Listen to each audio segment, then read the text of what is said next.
Bienvenue à cette édition de l'Essentiel consacrée aux élections au Québec lundi dernier et qui ont reporté au pouvoir par une écrasante majorité de 190 sièges sur 125 à l'Assemblée nationale le gouvernement caquiste du premier ministre François Legault. 5 partis étaient dans la course. Nous avons fait le bilan de cette campagne avec un représentant de chacune des formations politiques. Vous interprétez le mandat que vous ont confié les Québécois hier? Écoutez, je pense que c'est un mandat qui est quand même assez fort. C'est un mandat où les gens ont compris où on voulait aller. Les grandes priorités de nos citoyens sont très simples. C'est le coût de la vie, la santé, l'éducation, l'accès aux services de santé et d'éducation. Donc, pour nous, c'est une belle indication qu'on se dirige dans la bonne direction, que les gens sont derrière nous dans nos choix. Ouais. Bon, vous parlez d'un mandat fort, mais quand même, quand on regarde la carte électorale, il y a une réalité qui saute aux yeux. Vous avez fait élire seulement 2 députés, en fait, sur l'île de Montréal. Est-ce que votre gouvernement va pouvoir représenter les Montréalais qui forment quand même presque la moitié de la population du Québec? Parce que M. Legault dit qu'il veut représenter tous les Québécois. Est-ce que votre gouvernement peut représenter les Montréalais également? Au-delà du nombre de députés, plusieurs des ministres sortants du cabinet, des ministres très forts d'ailleurs, quand on parle du ministre de la Santé, de l'Économie, des Finances, moi-même d'ailleurs, qui ai travaillé sur l'île de Montréal pendant près de 27 ans, jusqu'en 2017, Monsieur le premier ministre lui-même, François Legault, qui habite à Montréal, ont une très belle connaissance de la réalité de l'île de Montréal. On a quand même deux personnes, 2 candidats très fortes, pardon. Ce sont 2 femmes qui sont sur l'île de Montréal également pour nous faire part des réalités de l'île de Montréal. La mairesse Plante a eu l'occasion de le dire d'ailleurs qu'elle n'était pas inquiète compte tenu du fait que autour du premier ministre, il y a beaucoup de gens qui connaissent la réalité de Montréal, puis on est très conscient de l'importance de Montréal, mais de l'importance aussi des régions. Donc, il faut travailler pour concilier tout ça. Et le premier ministre le dit, on doit collaborer, on va tendre la main à tout le monde pour le faire. Mais quand on parle de bien connaître la ville de Montréal, l'île de Montréal, la grande région de Montréal, je pense qu'il faut que je rassure tout le monde. Il y a beaucoup de voix autour de la table pour faire valoir ces points de vue. Mais est-ce que c'est quand même une déception pour la CAQ de ne pas réussir à faire une percée plus importante sur l'île de Montréal? C'est sûr qu'on a présenté des candidates de qualité. Pour moi, c'est un témoignage très fort du respect qu'on a pour les citoyens de l'île de Montréal. Donc oui, à toute fin pratique, quand on présente des gens, c'est parce qu'on veut les faire élire. Mais je pense que ce qui est important, c'est de bien comprendre qu'on a tout ce qu'il faut et que les Montréalais ont quand même une présence très forte autour du premier ministre, autour du cabinet. Parlons du mode de scrutin. Je le disais, la CAQ a fait élire 90 députés avec 41 du vote.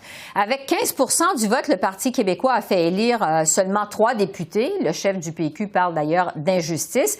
Le Parti conservateur a réussi à faire élire finalement aucun député avec 13 du vote au Québec. Vous avez été ministre, Mme Lebel, de la réforme électorale. Est-ce qu'on est rendu au Québec à opter pour le mode de scrutin de représentation proportionnelle à l'Assemblée nationale? On a peut-être cette fois-ci là un exemple un peu plus frappant, mais je pense que c'est pas une anomalie dans les dernières années. Je parle pas des 5-10 dernières années. Quand on remonte à plusieurs décennies, c'est pas la première fois qu'on voit un gouvernement avec un nombre de députés si important et un pourcentage qui semble pas nécessairement être en parfaite adéquation. Par contre, écoutez, et c'est pas différent du reste du Canada et même du mode de scrutin fédéral. Maintenant, je pense qu'il est important de comprendre, c'est que on a maintenant 5 partis, 4 qui sont représentés à l'Assemblée nationale depuis déjà 2018 d'ailleurs, qui ont leur place autour de la table à l'Assemblée nationale. Et donc, c'est sûr que ça change un peu la donne, même dans un mode de scrutin traditionnel, uninominal à un tour comme on a présentement. Donc, je pense que la première chose à faire, ça va être d'apprendre de collaborer ensemble, les élus. Parce que veut pas, avec un mode de scrutin même modifié, plus proportionnel, on va se retrouver potentiellement, si on se rend là un de ces jours, à des gouvernements plus minoritaires, donc plus fréquemment minoritaires. Donc, la clé de la réussite de tout ça, c'est la collaboration. Donc, rien ne nous empêche présentement de commencer à faire cette collaboration-là. Le premier ministre le dit dans son discours hier. Et pour moi, d'abord et avant tout, ça va être à nous, les élus de toutes les formations politiques, de montrer l'exemple, de montrer qu'on est capable de travailler ensemble à Québec et par la suite démontrer aux citoyens qu'effectivement, qu'une réforme du mode de scrutin est peut-être la bonne façon d'agir. Mais avant de le faire de façon législative, essayons donc de le faire de façon pratico-pratique et faisons avancer les dossiers dans l'intérêt des Québécois tous ensemble. Oui, parce que vous parlez de plus en plus de gouvernements minoritaires. L'ère du multipartisme au Québec est définitivement lancée. Votre gouvernement l'avait promis, cette réforme du mode de scrutin, mais finalement, il l'a laissé tomber en cours de mandat. Est-ce que ce projet, quand même, de réforme, à la lumière des résultats qu'on voit hier au Québec, devrait être mis sur les rails par votre gouvernement? Parce qu'il y a plusieurs qui le pensent. Vous dites, on va voir comment, si on est capable de collaborer, mais il y a quand même plusieurs observateurs qui pensent qu'on est rendu là au Québec. Je reviens à ma question. Bien, on en parle beaucoup dans les derniers 24 heures. On en a peu parlé dans les dernières années, même quand le projet de loi était sur la table et qu'on en discutait en commission parlementaire, on en parlait très peu sur le terrain. Moi, je suis convaincue qu'il faut d'abord et avant tout commencer par assurer une meilleure collaboration à l'Assemblée nationale, parce que je le répète, bon, ça peut paraître très simple, une adéquation, mais c'est plus qu'une règle simplement mathématique. Quand on va dans une règle où on ajoute plus de proportionnalité, bien, on perd au change dans certains secteurs, comme la stabilité des gouvernements, comme la représentation des régions. Nécessairement, un des enjeux puis une préoccupation pendant les consultations, c'était moins de députés pour représenter, moins de circonscriptions, avec des fameux députés de liste. On n'entrera pas dans les détails, mais qui peuvent sembler loin du terrain pour les gens, et même on remettait en cause la légitimité de certains types de députés qu'on aurait nécessairement dans un mode de scrutin plus proportionnel, pardon. Donc, c'est pas si simple que ça. Oui. Donc, juste pour être clair, là, sur cette réforme du mode de scrutin, dans un avenir immédiat, c'est une fin la porte est fermée. Bon, la porte est fermée, vous le dites, c'est clair. Oui, absolument.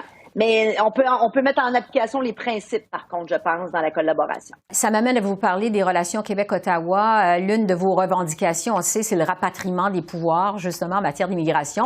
Le premier ministre Trudeau a fermé la porte à votre demande au Québec, là, c'est clair. En campagne électorale, François Legault a même pas exclu la possibilité d'un référendum sectoriel sur la question de l'immigration. Qu'est-ce que vous en pensez, vous, de cette idée de référendum sectoriel sur l'immigration? Ben, ça pourrait être une bonne idée, mais je pense qu'on en a eu une grosse discussion pendant la campagne électorale et on voit à quel point c'est un sujet qui est délicat et qu'il y a une grande importance pour le Québec de contrôler le plus possible son immigration pour justement respecter la capacité d'intégration.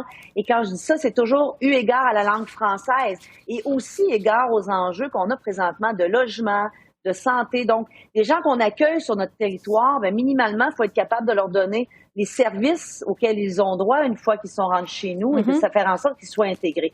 Moi, je ne vois pas les commentaires de M. Trudeau comme une fin de non-recevoir. On va continuer à discuter, on va continuer à trouver la meilleure façon pour nous parce que l'objectif du Québec, c'est de sauvegarder sa spécificité. Donc, je pense qu'on est capable de trouver des solutions et c'est sûr que l'immigration est un des secteurs où on doit se parler très sérieusement avec le fédéral. Le Parti libéral du Québec a subi la pire défaite de son histoire en termes de vote populaire. Lundi, les libéraux ont tout de même réussi à conserver le titre d'opposition officielle à l'Assemblée nationale. Quel bilan vous faites de cette élection?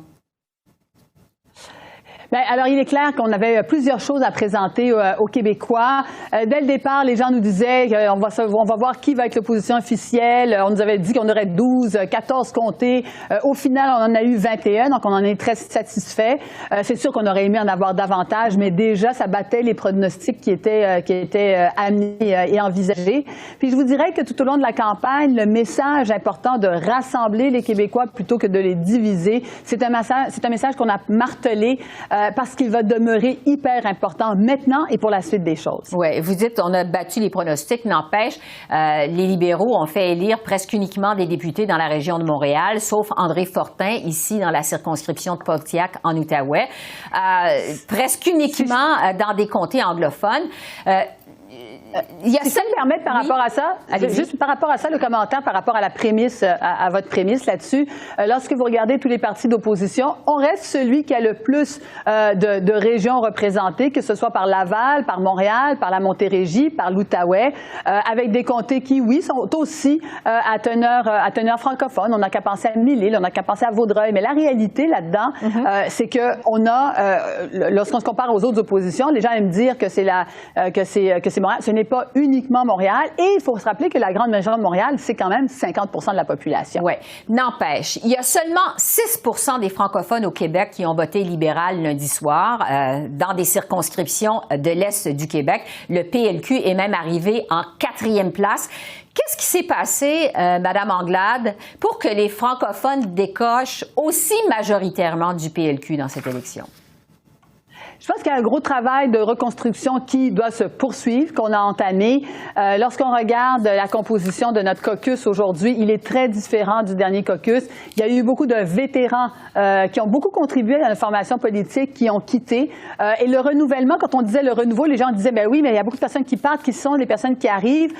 Et c'est maintenant qu'ils vont les découvrir. C'est maintenant qu'ils vont voir l'arrivée en force de personnes comme Brigitte Garceau, comme Frédéric Beauchemin, comme Virginie Dufour, comme Elisabeth Pratt. Il y a plusieurs personnes qui se joignent à notre équipe. Et là, très contente du caucus qu'on va avoir, justement, pour aller débattre des idées et être cette opposition officielle forte dont on a besoin.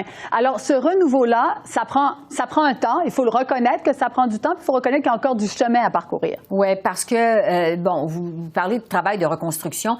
C'est quoi, justement, votre plan pour ramener les francophones au bercail? Bien, justement, avec le caucus dont on a parlé, je pense qu'il faut aussi mettre en perspective que quand on regarde l'élection qui a eu lieu, et il faut reconnaître que c'est la CAQ qui a remporté la grande majorité des sièges, c'est aussi un verdict sur la COVID. Donnons une autre chance à la CAQ parce que pendant la COVID, finalement, ils ont eu à gérer, ils n'ont pas mis leurs idées autant qu'ils aimeraient de l'avant.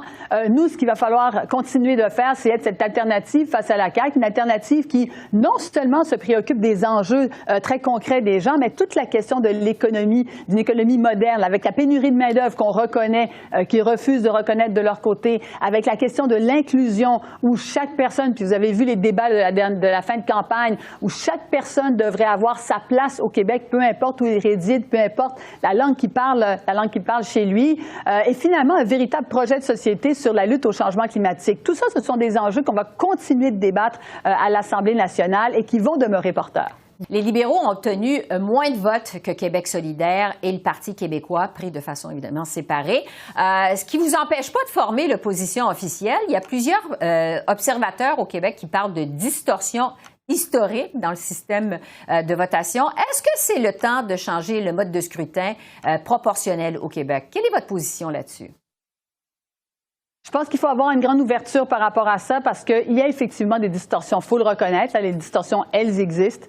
Elles sont là avec des partis qui ne sont pas représentés du tout malgré un certain pourcentage au niveau de l'électorat. Donc, oui, il faut avoir une ouverture. Et quand j'entends François Legault qui nous dit, je suis prêt à collaborer, mais je ferme la porte à ça, c'est le premier élément qu'il faut mettre de l'avant. C'est ça si on veut avoir la crédibilité de poursuivre même les discussions.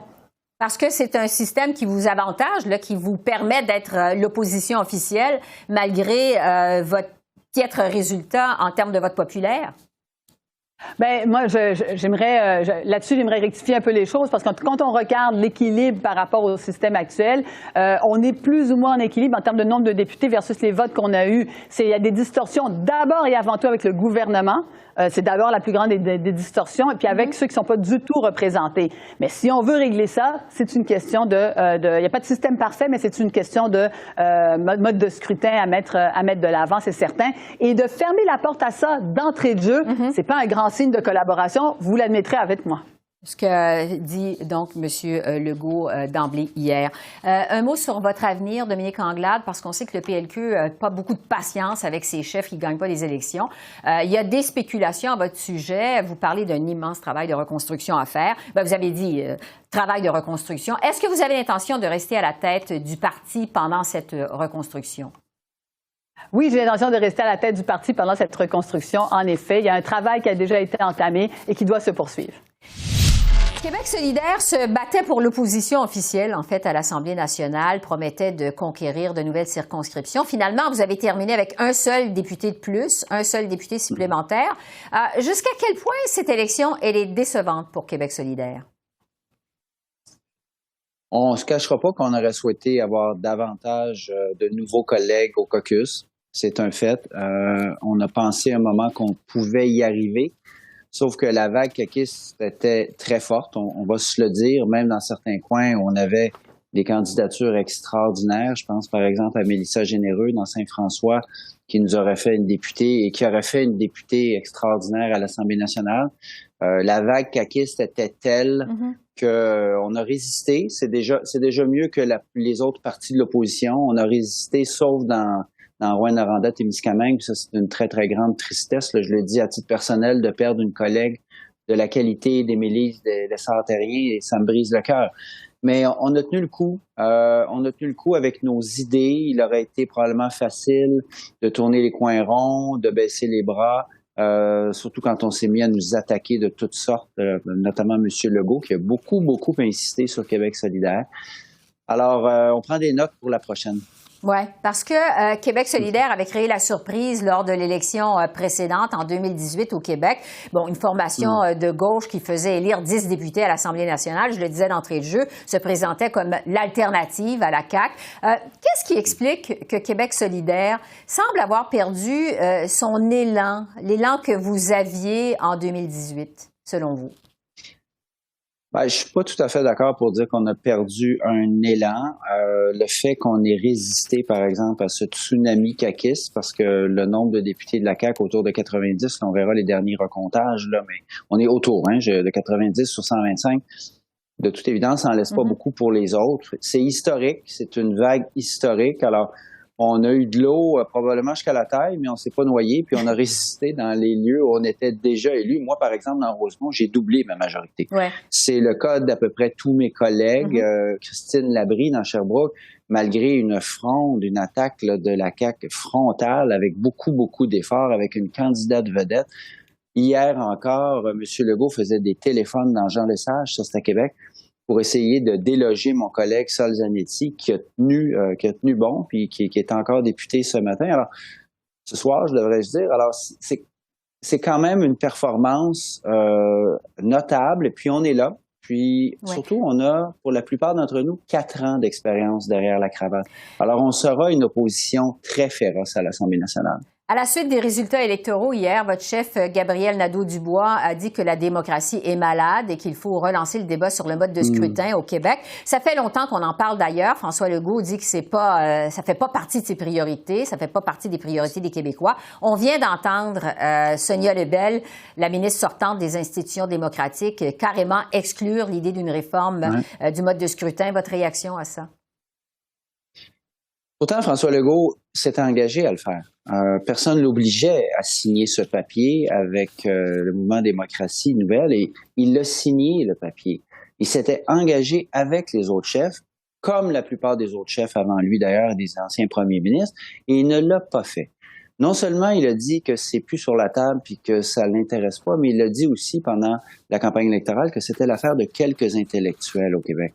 Je suis pas d'accord, moi, parce qu'effectivement, il y a des gens là, dont le vote n'est pas vraiment représenté, et pas que des électeurs de Québec solidaire, là, des électeurs de tous les partis de l'opposition. Alors, il y a une distorsion, elle est mathématiquement visible, et ce que M. Legault a fait, lui qui avait dit qu'il ne ferait pas un Justin Trudeau de lui, ben, c'est exactement ce qu'il a fait. Bon. Là, on est dans du concentré, je dirais même de l'huile essentielle de cynisme, parce que c'est ça qui dérange la population, quand on a l'impression que notre vote est perdu.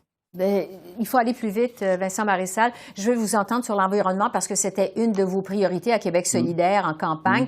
Pourtant, l'appui pour la CAQ a été massif. La CAQ qui propose le fameux 3e lien dans la région de Québec, son projet de construction de tunnels. Bon, comment vous expliquez que l'enjeu de l'environnement n'est pas pesé aussi lourd dans la balance dans cette élection, comme plusieurs l'avaient prévu pourtant au Québec?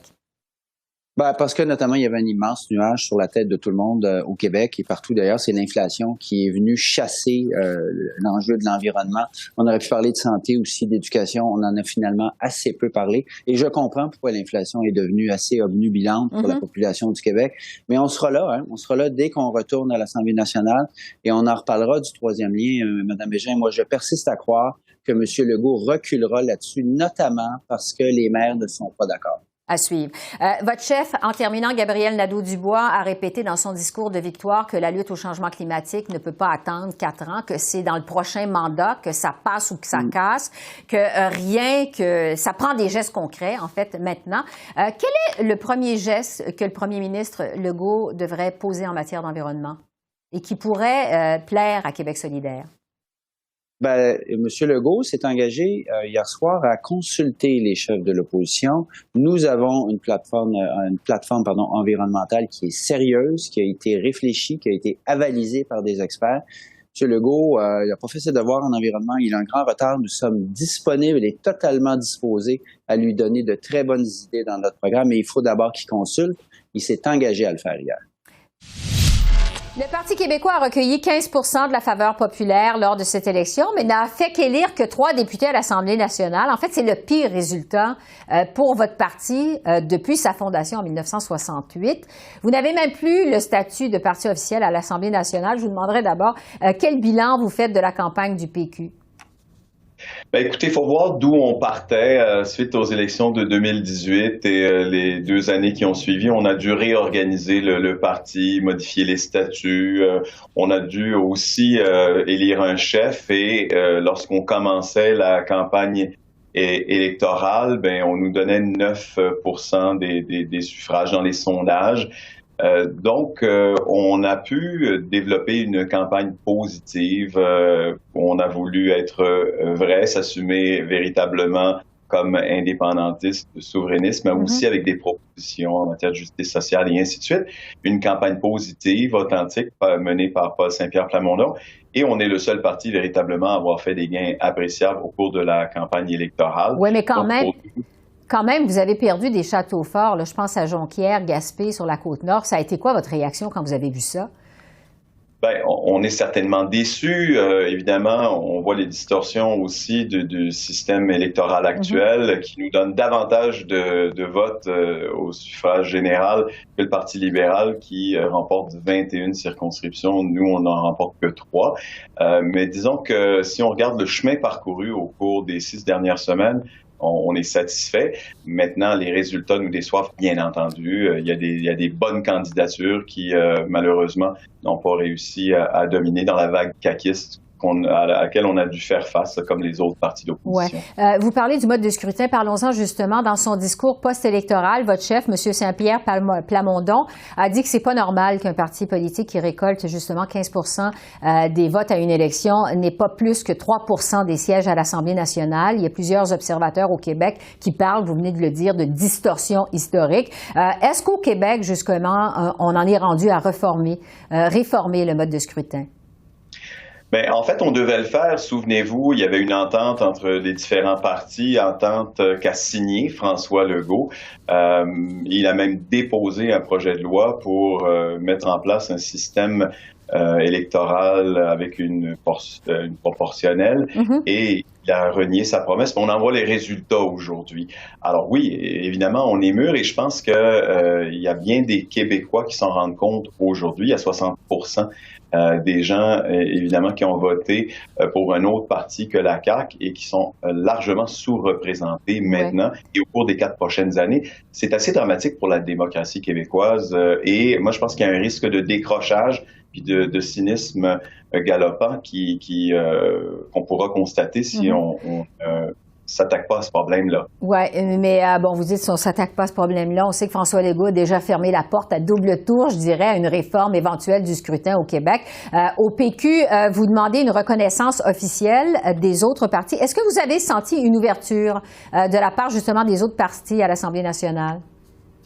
Ben, Québec solidaire est dans la même situation que nous, même s'ils ont davantage de candidats élus, ils n'ont pas le seuil minimum pour être reconnu. Donc, évidemment, ils veulent qu'on puisse s'entendre. Le parti gouvernemental également est prêt à une entente, à une reconnaissance. Donc, actuellement, il y a une résistance du Parti libéral du Québec et j'ose espérer qu'ils pourront réviser leur analyse et accepter de négocier. C'est une question de démocratie, de sens des responsabilités, de reconnaissance aussi là, des résultats électoraux pour ce qu'ils sont. Là. Alors, moi, j'ose espérer qu'on va pouvoir entamer des pourparlers très, très rapidement là-dessus. Bon. Comment vous voyez, vous, l'avenir du mouvement souverainiste au Québec? Ben, en fait, ce qu'on sait, c'est que l'appui qu'a obtenu le Parti québécois est inférieur à l'appui que recueille la souveraineté sondage après sondage. Donc, pour nous, ça signifie qu'il y a encore un potentiel de croissance. Il y a des gens qui ont commencé à rentrer au bercail, on le voyait là, durant la dernière campagne, et on pense que ça va continuer avec les échecs répétés du gouvernement de la CAQ face au fédéral. Et je pense que c'est une idée moderne, une idée d'avenir. Et nous, on voit qu'il y a des jeunes qui se sont joints à nous aussi très activement, plusieurs candidats aussi qui croient véritablement pour des questions d'environnement aussi. C'est une autre thématique qu'on a portée très fièrement et fortement au cours de la dernière campagne électorale. Donc, on est plutôt optimiste de ce côté-là. Le Parti conservateur du Québec a reçu l'appui de 13 des électeurs québécois lundi. Pourtant, vous ne serez pas représenté à l'Assemblée nationale. Évidemment, on imagine une grosse déception pour vous. Quel bilan vous faites de votre campagne? Bien, d'abord, comme vous venez de le dire, 13 pour un parti qui, a à peine un an et demi, avait combien 500 membres, était à 1 dans les sondages. Si vous nous aviez dit à ce moment-là qu'on ferait 13 du vote, je pense que tout le monde aurait été euphorique. Là. Il n'y a personne qui avait prévu ça, en fait. Hein. Et mais on a quand même bâti une organisation pendant la dernière année. On a beaucoup de membership. On est passé de 500 à 60 000 membres. Il y a eu beaucoup d'enthousiasme. On est le parti qui, de loin, a fait les plus gros rassemblements, 4 rassemblements de plus de 1000 personnes pendant la campagne électorale. Donc, arrivé avec 13 on était très heureux. Là. Plus d'1 demi-million de Québécois ont voté conservateur lundi, 530 000 personnes. Mais malheureusement, ça ne s'est pas transformé en siège à l'Assemblée nationale. Et c'est ça qui est la grosse déception. C'est la première fois dans l'histoire du Québec qu'il y a une telle distorsion démocratique. Ouais. Québec solidaire, quand ils ont fait 4 ils ont fait élire un député. Quand l'ADQ a fait 6,5 ils ont fait élire des députés. Nous, on a 13, on n'a pas de députés. C'est sûr qu'il y a eu la distorsion. Parce que au Parti conservateur, vous fondiez beaucoup d'espoir sur des circonscriptions dans la région de Québec, notamment que vous êtes présenté dans Chauveau de votre côté. La région de la Beauce, ce sont des terreaux quand même plus fertiles au courant conservateur. Comment vous expliquez que vous n'avez pas réussi quand même à faire élire un seul député lundi au Québec? Il y a un peu de malchance là-dedans, là, parce que vous voyez que les écarts, notamment, vous venez de parler de la Beauce, les 2 circonscriptions de la Beauce, on les a échappés par moins de 1 là. Dans un des 2 cas, c'est moins de 200 votes, l'autre, c'est 300 ou 400 votes. C'était vraiment des luttes très, très serrées. Malheureusement, on n'a pas réussi à gagner les luttes serrées. C'est décevant, mais aujourd'hui, on a un défi. Là, il faut voir qu'il y a quand même un pourcentage pratiquement égal de gens qui ont voté conservateur par rapport aux libéraux. Les libéraux se retrouvent avec 21 sièges. Nous, on en a 0. Il y a vraiment un problème au niveau du mode de scrutin et c'est là-dessus qu'on va devoir se pencher les premières semaines. C'est pour ça que j'ai fait un appel au premier ministre là, pour qu'on ait un minimum de représentation à l'Assemblée nationale, un minimum de visibilité. Il y a quand même un Québécois sur 7 qui a voté pour nous. C'est pas vrai que ces gens-là vont rester dehors, qu'on n'a pas le droit de rentrer dans la maison du peuple. Oui, parce que vous demandez justement une certaine représentation, une certaine présence à l'Assemblée nationale. Vous avez fait une demande à la CAQ auprès des autres partis politiques. Est-ce que vous avez senti une ouverture à cet égard? Bien, très honnêtement, M. Legault m'a dit qu'il allait me rencontrer. On allait en discuter plus amplement. J'ai parlé aussi à des gens de son entourage qui m'ont dit qu'il y avait une certaine ouverture. On va voir comment on va décliner ça. Moi, ce que je réclame pour l'instant, c'est de pouvoir participer, de pouvoir faire mes conférences de presse, notamment là où je les ai faites depuis plus d'1 an avec Claire Sanson, qui était le député là, qui avait traversé de la CAQ, d'avoir un bureau à l'Assemblée nationale pour que physiquement on puisse travailler puis que je puisse être présent physiquement et finalement d'avoir un budget pour faire de la recherche, d'avoir un service de communication. Là, ça un minimum. On a le même nombre de votes pratiquement que Québec solidaire, les libéraux et le Parti québécois. C'est tout à peu près les mêmes chiffres qu'on a entre 5 et 600 000 votes.